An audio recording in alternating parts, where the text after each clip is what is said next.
Hindi pa rin ramdam ng mga ordinaryong Pilipino ang ginagawang hakbang ng gobyerno para mapababa ang presyo ng mga bilihin. Halimbawa na nga rito ang pagbilis ng inflation rate o ang pagtaas ng presyo ng bilihin at serbisyo nitong October 2024. Si Sheena Torno, magbabalita.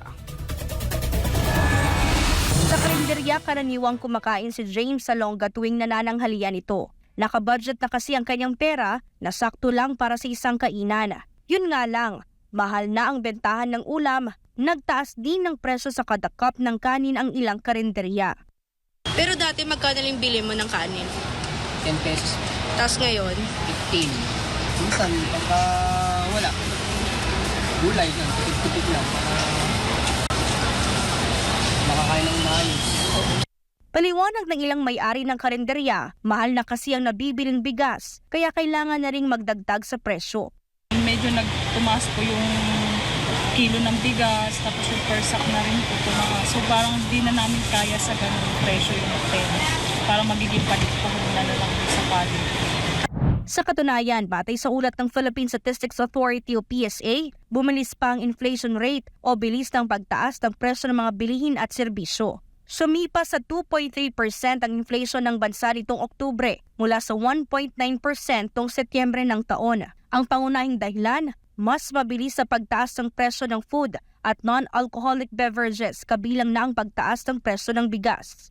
The reason why year on year yung inflation rate sa bigas ay tumaas compared sa September ay dahil nga doon sa base effect nung October last year.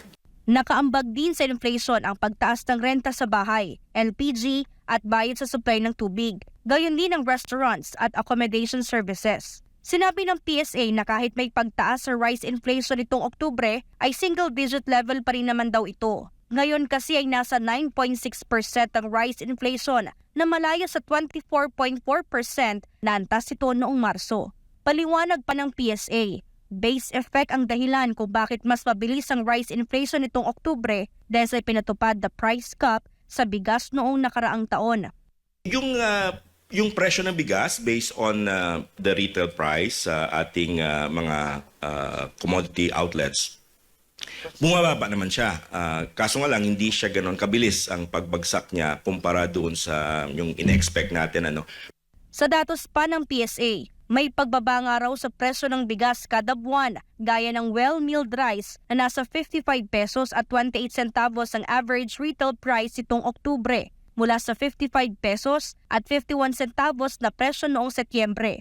Maging ang special rice ay bumaba sa 63 pesos at 97 centavos mula sa 64 pesos noong Setyembre. Pero sabi ng ilang rice retailers, hindi naman bumababa ang presyo ng bigas. Kung tutuusin daw, ay mas nagmahal pa nga raw ang presyo ng isang kaban o ang kada 50 kilograms na sako ng bigas. 30 pesos sa kada sako yung tinaas niya.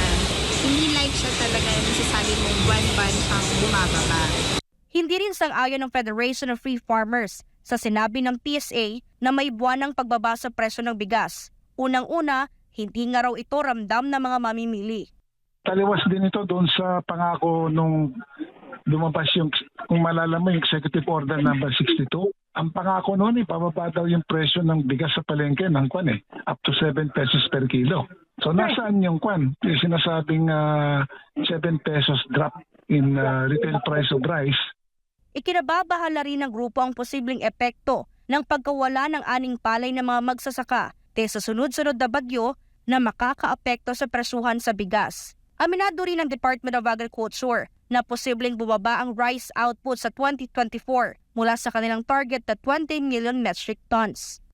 We can expect talaga na mas mababa yung output ngayon compare last year dahil sa laki ng damage na ngayong taon na ito from El Nino and then yung mga series ng typhoons before Christine. At itong si Christine, kahit nagkaroon na tayo ng abiso ng maagang pag-harvest, and of course may mga lugar na hindi naman ma-harvest.